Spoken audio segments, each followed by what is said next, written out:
right, let's look at our next set of questions. My voice is a little bit lower because I'm recording this at like 5 in the morning. So here we go.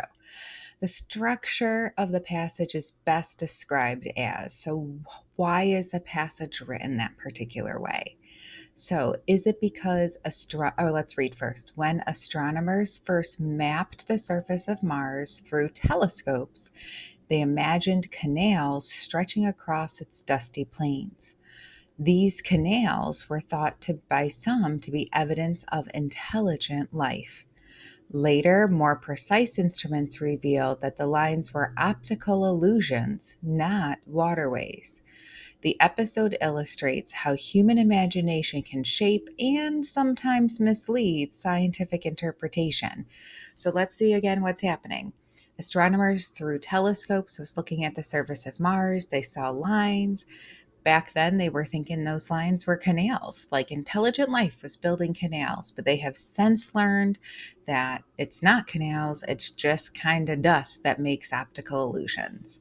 So, what's the structure of the passage? Presenting evidence and then questioning its reliability. I mean, that's kind of it. They said we used telescopes, we saw this, then we used more precise telescopes, and then we saw this. So A is the best answer, but let's make sure. Narrating an expedition to Mars in chronological order. Well, we haven't been to Mars yet. I know that's the goal, but we're not there yet, so we can't be letter B. Comparing Mars with other planets. No other planets are mentioned, so that's not correct. And arguing that life, definitely exists. Definitely?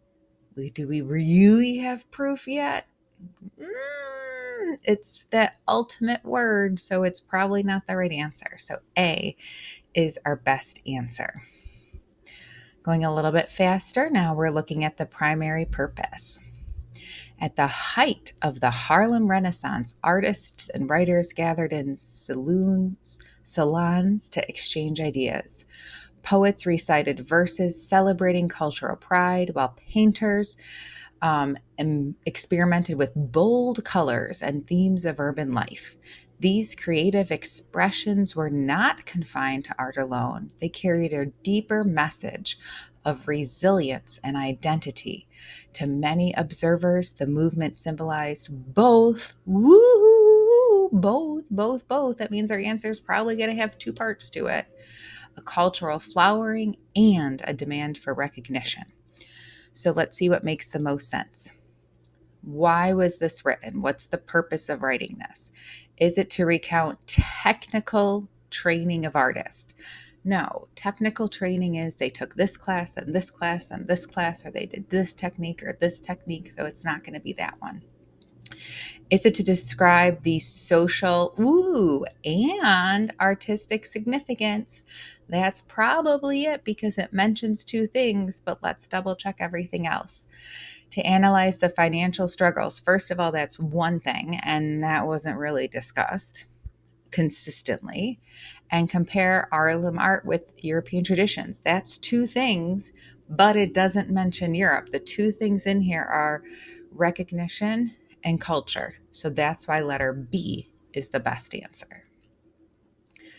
Number 6. Here we're looking at the purpose of the passage again.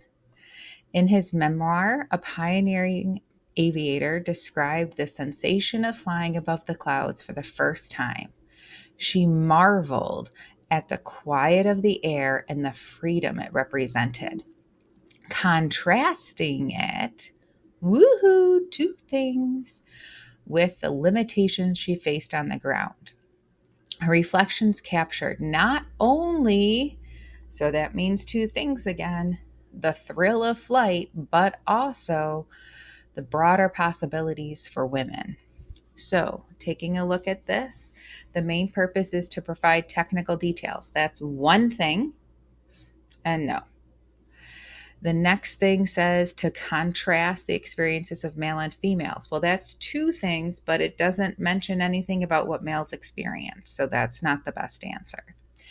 To highlight both, we like the word both, exhilaration of flight and symbolic meaning. That's got to be the answer, but let's double check. To argue that flying was safer than other forms of travel. Yeah, no, Next, moving on. As in, no, that's not the right answer. All right, moving forward.